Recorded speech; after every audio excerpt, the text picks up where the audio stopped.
Nakakatuwa lang na itong Puerto Princesa, kung gaano kaunlad, ay may mga pikoy pa palang mga ganito sa area na ito. Good morning mga kagala. So yun, nakakatuwa lang. Gusto ko lang itong ipakita sa inyo.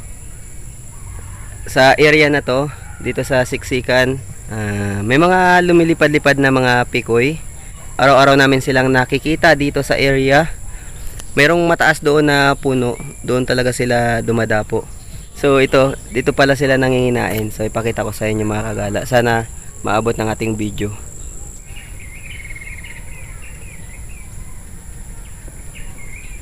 Ito.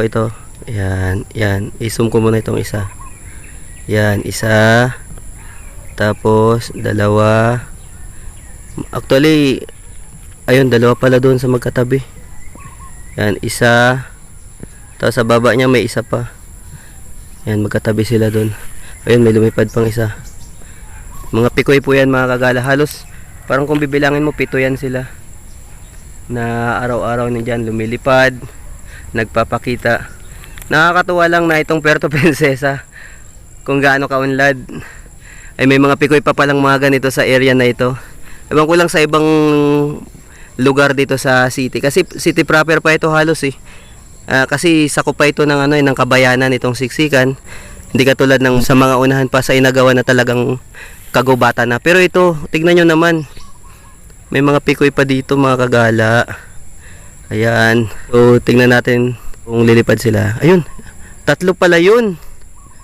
Sayang hindi ko kasi makita talaga ng gusto. 3 pala sila dyan. Naglalakad-lakad. Ayan. Ay 4. Magkakatabi. Ayun oh. Sayang. Hindi kasi masum talaga ng gusto ito. Hindi kaya ng cellphone. Sa party na to. Ay. 5 sila. 6 sila dun. Ayan oh. Sa area na to. Yan. Tuturo ko sa area dito. Area. Yeah. Ito. Sa party na to. Yan. Yan ito. Yan. 6 sila dyan.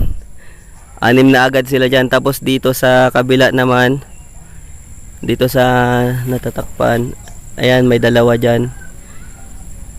2 ba? 2. Isa na lang nakita ko. Basta, ayun 2.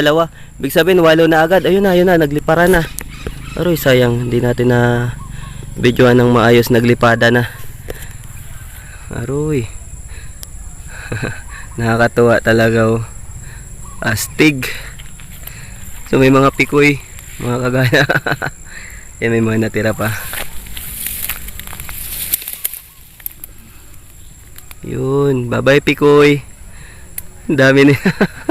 8 na. So 8 na yung ating nabibilang na pikoy.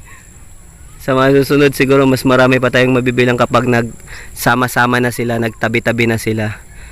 Ayan. Ayan oh. So ayan mga kagala, ito yung kanilang puno na pinagtatambayan kadalasan kapag tapos na silang manginain sa area na yun, sa puno na yun na pinakita ko sa inyo.